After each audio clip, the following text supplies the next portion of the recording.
Yeah, of course. I mean, yeah, I really enjoyed working with him on The Master, and I just I was flattered and pleased that he'd have me back. And yeah, of course. I mean, I think I'd do virtually anything that Paul wanted me to do. It's just such a unique experience working with him, and I definitely enjoyed it.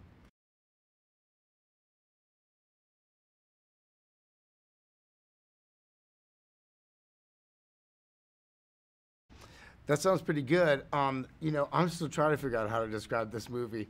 We're still doing press, but I think it's what so as you said, it is. It's unique. I mean, somehow, he combines all these kind of different tones, and somehow it works. And it just, when you look back on it, you think about the movie, you go, how could that scene work with that scene? It just seems like they shouldn't work together, and somehow he manages to get them to work together. And yeah, I don't know how to describe it.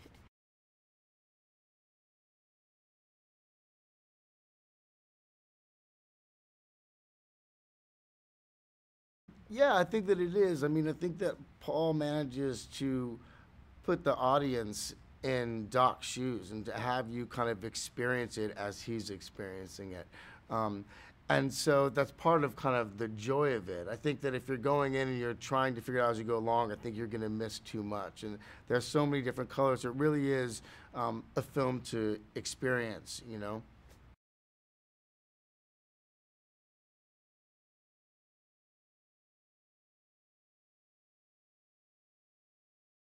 Oh man, there's so much. I always struggle with this question because it's just so much. But I guess some ways I love I love flawed characters. I love characters that just do things that are unexpected. So there's this great bit in the book where Doc's desperately trying to find Shasta, and he goes to his friend Fritz, and Fritz has access to ARPANET, which is like the precursor to the internet. And Doc is just in a state he needs to find Shasta, and Fritz explains to him how ARPANET works, and it's connected to all these different computers all over the world. And if anyone knows where Shasta is, it'll be on this computer. And the first thing that comes into Doc's mind is to know where I can score. And I love that because he goes in just wanting to save Shasta, but then there's this other part of him that's like, now hold on, with this technology, maybe I can find out where to score. And I'd always thought about that scene, even though it wasn't in the film, but I think it said so much about the character, and I love that kind of thing.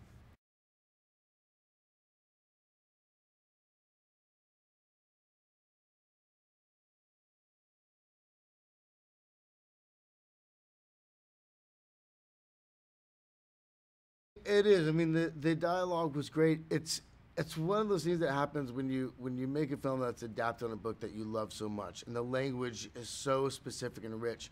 Um, it's tough because sometimes, I remember early on, um, really wanting to get this bit of dialogue into the scene, and no matter how I tried, it wasn't working, and we had to kind of abandon certain elements just to make it work because it worked in the book, but it just couldn't work for me, and it was frustrating because I liked it so much, and he's so specific in his description of things, Pynchon, and I wanted to use the language, but I just couldn't, and that's so. Sometimes it's really great. You get to say these amazing things. And sometimes it's very frustrating because you just can't get it to work.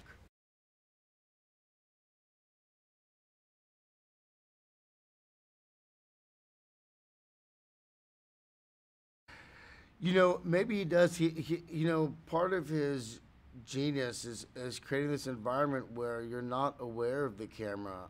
He really um, he'll never kind of dictate to an actor like I need you to be in this place or to stay here. It's kind of a wide open set, and it's amazing because you mentioned the lighting. It's so beautiful, it's so well done, but you have access to the entire environment, and so if suddenly you feel a need to move to a different part of the room in the scene, he allows for that, and he will adjust the camera actually according to what the actors are doing. So it's which I love, because I try to ignore the camera, you know, and so I never felt aware of the camera, that he was doing a particular shot and that it somehow would affect what I was doing.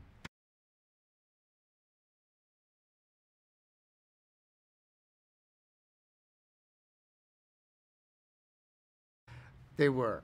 It was almost too much fun. I really, you know, I've been such a fan of Josh for a long time, and I really was excited to work with him. But there's a scene where in the police station with Josh and then Benicio del Toro's character came in, and I think it was, you know, we were only scheduled there for a few hours, but it went all day because I couldn't stop laughing. I mean, it was really, it was a joy to work with those guys.